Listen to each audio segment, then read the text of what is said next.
Buying property is a little like playing Monopoly, but with real money and a lot more of it. Have you ever played and you end up with no money left? You don't want that to happen in your real life situation. In the last 2 episodes of this must-watch series, we gave you 2 really important questions before you get a home loan. In this episode, we'll follow that up with 2 more really important questions. You might be wondering, when is this question asking going to end? Now, I promise this is the last 2 questions that will put you in control of your home loan so that you only borrow the amount that you can handle. And you won't end up in a situation with no money left. Welcome to Money Shape Up, where we help you build your money muscle so you can get money fit. I'm Linda Hamilton, author of Pay It in 5s. I'm here to share tips on how you can make money work for you. If that appeals to you, hit that subscribe button and make yourself a regular here. To win in this property game, you need to know your situation and what you can handle with the money and the life that you have. Something that will help you is if you look at your situation and you get real about what you can afford and what you can do with the money that you have. Now comes the real crunch. It asks you to think about what you can really afford and what you can afford over the long term. Remember, property is a long-term game, so it's important to get real about what your situation is. This is when you start to take control of your own home loan and play the moves to your own property game, one that can fit in with your situation. The 2 questions in this episode can help you do just that. I won't keep you in suspense any longer. Let's get straight into what those 2 questions are. The 2 next most important questions are: how long do you want to take your home loan out for? And how much can you repay regularly? Once you have the answer to these 2 questions, there is one more important step. Don't worry, it's not another question because we've answered the questions already that help you get on to the next step. I'll introduce the next step in the next episode. In the meantime, if you're ready to take the next move to get strategic and plan before you buy a property so you can take the emotion out of buying, I've created a free masterclass to walk you through step by step how to start with your why so you can get laser focused on what you want. Comment below with the word masterclass and we'll send you the link. Let's come back to these 2 last questions. The first question is, how long do you want to take your home loan out for? I love this question because it helps to put you in control of your home loan. So why is it important to ask how long you want to take your home loan out for?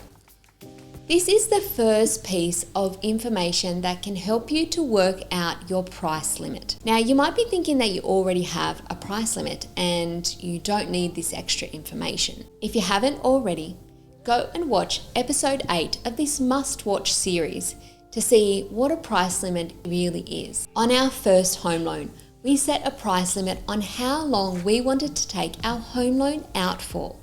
This wasn't based on what our agent was telling us. It wasn't based on how much the properties were worth, and it wasn't based on how much our lender would lend us. Asking this at the start is really important to help you be in control of your home loan from the start. It helps you to keep a focus on what you want. What do you want to do with your home loan? How long do you want to have it out for? When do you want this to end?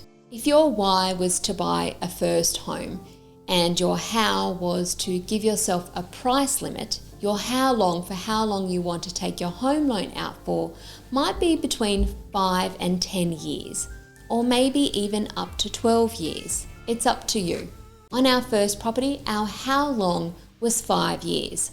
On our second property, our how long was about just over 10 years. For every situation, your how long might change. Just because you're watching this video doesn't mean it has to be in 5 years. It can be whatever you want it to be. And you can ask it at any stage during your home loan journey. You can ask it at the start before you get a home loan, and you can also ask it even while you have a home loan. I usually ask this question about every 6 months to help us review and adapt to our situation. So we've had situations where we've pushed ourselves ahead of time and situations where we've given ourselves more time than we had originally planned for. Everyone's situation is different and your situation changes as you go through your home loan. Now, the second question is the question that will give you the reality check. The second question is, how much can you repay regularly? Now, you might be wondering, why did I say this question will give you a reality check? I won't get into it right now. It'll come up in the next episode. What I will say is that it will give you a reality check on what you can afford and what you can repay in the given time that you want to repay it in. This is not the repayment that your lender will ask you to repay. What they will ask you to repay is a minimum repayment, and that minimum repayment is based on how much you repay every month for the next 30 years. Now, the repayment of what you can actually repay is usually higher than that.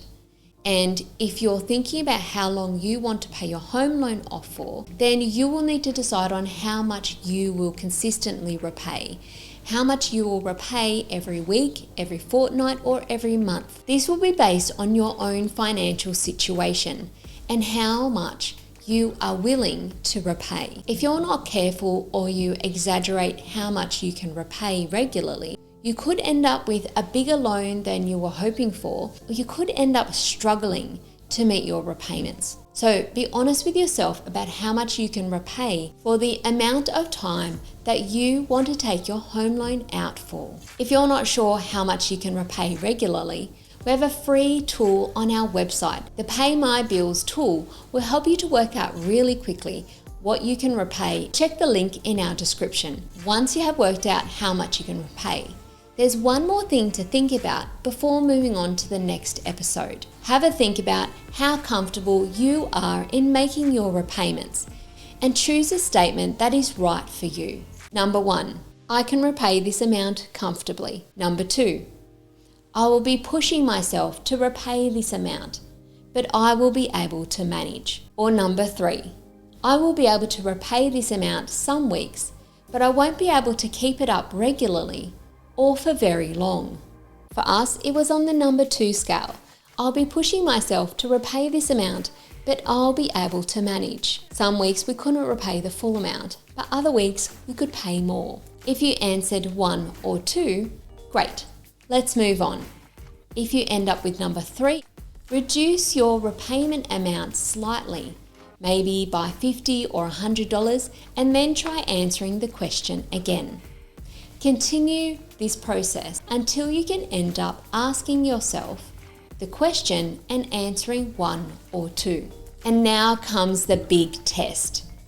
Once you have worked out how much you can repay, put this money aside as if you already have a home loan and set it aside regularly. This is an amount that you can't touch while you are searching for a home and while you're testing out your repayments. This will give you a good clue to if the repayment was a good amount for you and your situation. If in the next 3 months you find that it's really easy to put those repayments away, then you can keep your repayment the same, or you might even want to increase it slightly. If you find that you're struggling to meet your repayments, you might then want to reduce this repayment amount. It takes a little bit of testing what works, what doesn't work, what feels comfortable, and where you're pushing yourself just that little bit extra, but not pushing yourself over the top that you end up struggling. But while you're searching, put that money aside as if you already have a home loan. That will continue to build your deposit for when you do find a property. Only you know how much you can repay for your situation and what you're comfortable with. If you are serious about buying in the next 6 to 12 months and you'd like to work directly with me to help you create a plan specifically for your situation, comment below with the word waitlist to make it happen. So now, at this point, you know your why. You know how you're going to achieve that. You know how long you want to have your home loan out for, and you know how much you can repay regularly. Next is my favorite step. And this step is so important to help you to figure out if this is something you can achieve by taking that next step and then following up with it. That is how you take control of your home loan instead of having your home loan control you. The next video is also where I reveal the secret. Before you go, because you've made it to the end, I would like to show my thanks with an exclusive offer for you. I launched Money Shape Up in 2025, and each month in 2025, I'm giving away a free copy of my book, Pay It In 5. If you'd like to win a copy, click on the link in the description and tell me what it was about this video that made you stay to the end. I believe in sharing knowledge and resources, and I love hearing stories on how this helps you. Happy house hunting, and see you again in just a moment.